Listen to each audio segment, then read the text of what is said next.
Hello everyone, मैं हूं अंकिता और आप सबका स्वागत है मेरे channel beauty of being mom में। तो मानसून सीज़न स्टार्ट हो गया है।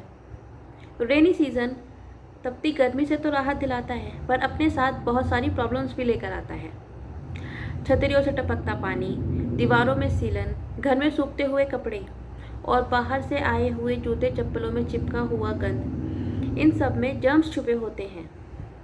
हवा में भी नमी होती है, जिससे फंगल इन्फेक्शन और बैक्टीरिया भी घर में पनप सकता है।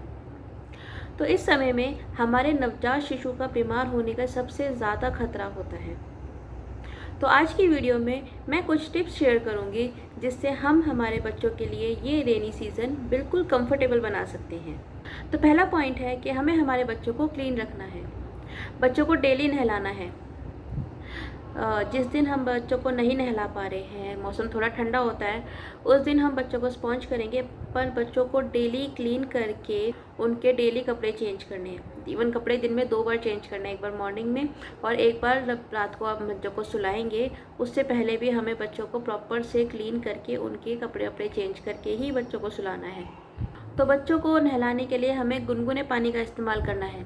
बहुत ठंडा पानी भी नहीं यूज़ करना है, ना ही बहुत ज़्यादा गर्म पानी यूज़ करना है। गुनगुने पानी से ही बच्चों को नहलाना है। नहलाने से पहले हमें बच्चों की ऑयल मसाज भी करनी है डेली। उससे बच्चों की ब्लड सर्कुलेशन भी अच्छी रहती है। इस सीज़न में हमें बच्चों की स्किन का भी बहुत ख्याल रखना है। बच्चों को नहलाने के बाद या स्पॉन्ज करने के बाद उनकी बॉडी पे अच्छा सा मॉइस्चराइज़र अप्लाई करना है।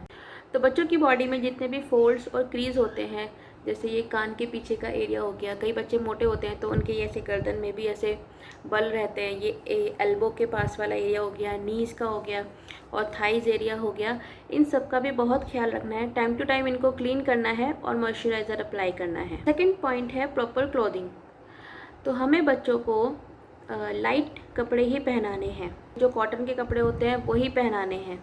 बच्चों को ये सिंथेटिक कपड़े नहीं पहनाओ। बच्चों को इवन कोई भी सीज़न हो, बच्चों को ऐसे कपड़े नहीं पहनाने चाहिए। बच्चों को हमेशा कंफर्टेबल ही कपड़े पहनाने चाहिए। थोड़ा लूज़ फिटिंग के ही हो, बहुत ज़्यादा टाइट कपड़े भी बच्चे उसमें कंफर्टेबल नहीं रहते। तो बच्चों को हमेशा कंफर्टेबल कॉटन के क्लोथ्स ही पहनाने चाहिए। बच्चों को अच्छे से सूखे हुए कपड़े ही पहनाएं। सीलन वाले कपड़े, हल्के फुल्के से जो सीले हुए कपड़े हैं वो भी नहीं पहनाने हैं। अच्छे से प्रॉपरली सूखे हुए कपड़े हैं और हो सके तो बच्चों के कपड़ों को सनलाइट में ही सुखाएं। Third point is give your baby diaper break. मौसम ऐसा है कि बच्चे बार बार टॉयलेट करते हैं और कपड़े सूखना भी बहुत मुश्किल है, पर फिर भी हमें हमारे बच्चों को पूरा दिन डायपर में नहीं रखना है। टाइम टू टाइम बच्चों को डायपर ब्रेक देना है। जितना हो सके अवॉइड ही करें डायपर तो अच्छा है। जब बच्चा सो रहा हो उस टाइम पे बच्चों को डायपर पहनाएं। जब बच्चा जगा हुआ है, खेल रहा है, उस टाइम पे डायपर ना ही पहनाए तो बेटर है, क्योंकि बच्चों को इस टाइम पे अगर मानसून सीज़न में ज़्यादा डायपर पहनाएंगे तो फंगल इन्फेक्शन से उन्हें डायपर रैशेज़ भी हो सकते हैं और भी कोई स्किन प्रॉब्लम्स भी हो सकती हैं। तो रेनी सीज़न में मॉस्किटोज़ और कीड़े मकोड़े बहुत बीमारियाँ फैलाते हैं। ये हमें हमारे बच्चों को इन सब से बचा के रखना है ताकि बच्चे बीमार ना पड़ें। तो हमें हमारे घर में बहुत अच्छे से सफाई बना के रखनी है। अभी तो वैसे भी कोरोना वायरस की वजह से सब लोग इतने जागरूक हो गए हैं कि सफाई का बहुत ध्यान रखने लगे हैं, पर फिर भी हमें हमारे घर की आसपास की भी सफाई बना के रखनी है, बाहर के एरिया की भी सफाई बना के रखनी है, ताकि कहीं पे पानी इकट्ठा ना हो। पानी इकट्ठा होने से मच्छर पनपेंगे और मच्छर फिर बहुत बीमारियाँ फैलाएंगे। और साथ में ही हमें हमारे बच्चों के लिए मॉस्किटो से प्रोटेक्शन भी करना है। तो मॉस्किटो से प्रोटेक्शन के लिए मार्केट में आजकल बहुत कुछ अवेलेबल है।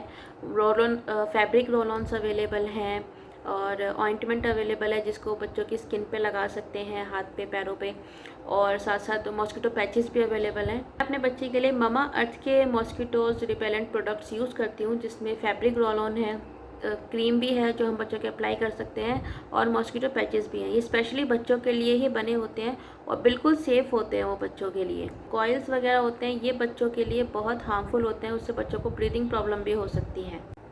So the last point is take care of their diet and fluid intake. तो हमें हमारे बच्चों के खाने पीने का बहुत ध्यान रखना है।